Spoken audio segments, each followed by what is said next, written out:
সারা দেশে জমে উঠেছে নির্বাচনী প্রচারণা। দুটি দলের নেতারা চষে বেড়াচ্ছেন জেলায় জেলায়, করছেন নির্বাচনী জনসমাবেশ, ভোটারদের দিচ্ছেন নানান প্রতিশ্রুতি। চট্টগ্রাম প্রতিনিধি হারুনুর রশিদ ও কুড়িগ্রাম প্রতিনিধি মিজানুরের পাঠানো তথ্যচিত্রে আরো জানাচ্ছেন কিরণ মোস্তফা। চট্টগ্রামে জমে উঠেছে নির্বাচনী প্রচারণা। চট্টগ্রাম 12 পটিয়া সংসদীয় আসনে মোট ভোটার সংখ্যা 3,52,000। সুন্দর একটা নির্বাচন, এটাতে দেশের শান্তি শৃঙ্খলা যাতে সুন্দরভাবে ফিরে আসুক, এটাই চাচ্ছি আমরা।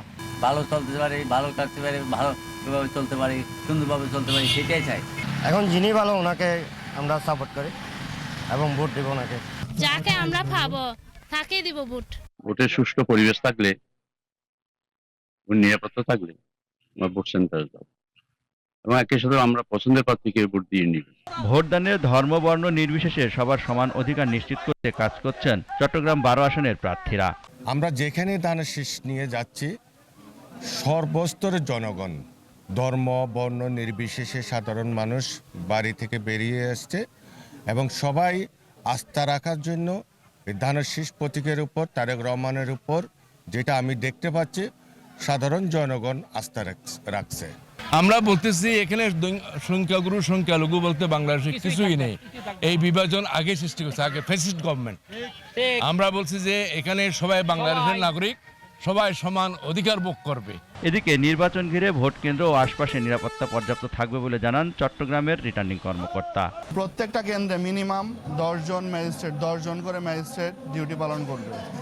জুডিশিয়াল ম্যাজিস্ট্রেটটা করবে, নির্বাহী ম্যাজিস্ট্রেটটা করবে, মিনিমাম এইভাবে করবে। উত্তর জেলা কুড়িগ্রামের শহর থেকে গ্রাম, চায়ের দোকান সহ প্রতিটি পাড়া মহল্লায় আলোচনার মূল বিষয় এখন জাতীয় সংসদ নির্বাচন।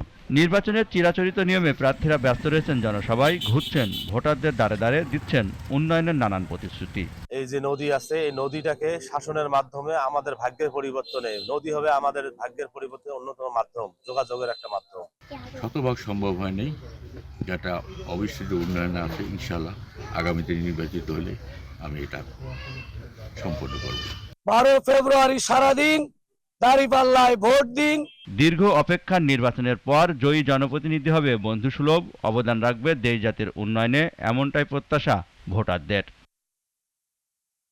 কিরণ মোস্তফা, জিটিভি নিউজ।